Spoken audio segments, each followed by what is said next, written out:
فرمان الله که نه؟ فرمان الله چې د جوړې ایستلي مازدیګري په مانځه توبه ده او ما له یو جام راکړه دی پرېږده د ده توبه ده واه د جوړې ایستلي مازدیګري په مانځه توبه ده او ما له یو جام راکړه دی پرېږده د ده توبه ده او دا لمته ژبه ده په خوله کې ډېر چاپېره ګرځي او یې مړه د دې خلکو دا څه قسم دی او څه توبه ده واه او د دې ګرېوانه که یې لاس خلاص کړو نو په تېښته به ځي بیا یې د پلار توبه ده بیا یې د نیکم توبه ده ډېر ښه دی. او بل یو شعر دی چې غنم را سره ډېر دی خو اوړه را سره نشته قدم را سره ډېر دی خو اوړه را سره نشته ناکامه دوکاندار یم مازغه را سره نشته صحیح. او پښتو را سره شته خو دا مې چا نه سمبل کړي د روغر چاته وایم چې رانجه را سره نشته ډېر ښه دی. او د نشکه درته وایم دا سا هم د بلچا ده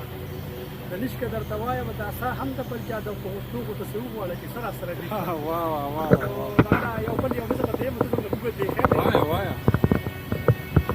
په یوه مینه ګناهګار دواړه یو لایق د دار او د سنګسار دواړه یو په یوه مینه ګناهګار دواړه یو لایق د دار او د سنګسار دواړه یو په تصویرونو کې ځان ولیستو په کاغذونو کې غدار دواړه یو ډېر ښه دی. چې جومات کې په منبر ناس مولا خپله قصه وکړه جومات کې په منبر ناس مولا خپله قصه وکړه بهر د پیغامبر سره چا خپله قصه وکړه زما په غوږ وراله هوا خپله قصه وکړه زه غلی پاتې نه کړم زما خپله قصه وکړه نو لږ واورئ مولا پکې د مستو مستو هورو ذکر وکړو یو شیخ پکې د خپل باغ د کجورو ذکر وکړو هواره تر د کونډو د مجبورو ذکر وکړو جمعه پکې په تش لاس د انګورو ذکر وکړو ډېر ښه دی. نو ستا خیال دی د ټولو نه اول وشوې په ما پسې کنځلي یا پټې غلي غلي په مولا پسې کنځلي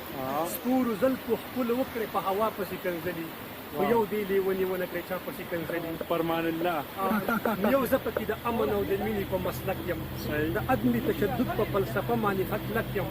خلاف د جنگ د ګړي او بم بارودو د ټوپک یم پښتون یم د دې خلکو د لوبو چنچڼک یم نو ته ګوره چې نوې اسلحه راشي په ما تجربه کېږي چې نوې اسلحه راشي په ما تجربه کېږي زما په دې کفره څه ویړیا تجربه کېږي پښتون یم په ما هره ناروا تجربه کېږي په دې زخمي وجود هره بلا تجربه کېږي خو زه خیر زما به په رګونو کې سړه وینه وچېږي دا زړه مې یو ورځې بغاوت ته تیارېږي دا ژبه به اوس دغه شان رښتیا رښتیا غږېږي که څوک پرې خفه کېږي او که څوک پرې خوشحالېږي زه نورې ستوري کرښې په تندي نه شم راښکلی او په خپلو غوښو پر دې سپینه شم ساتلی او دا ځینې تیزوي بیا بیخي نه شم ساتلی. والسلام.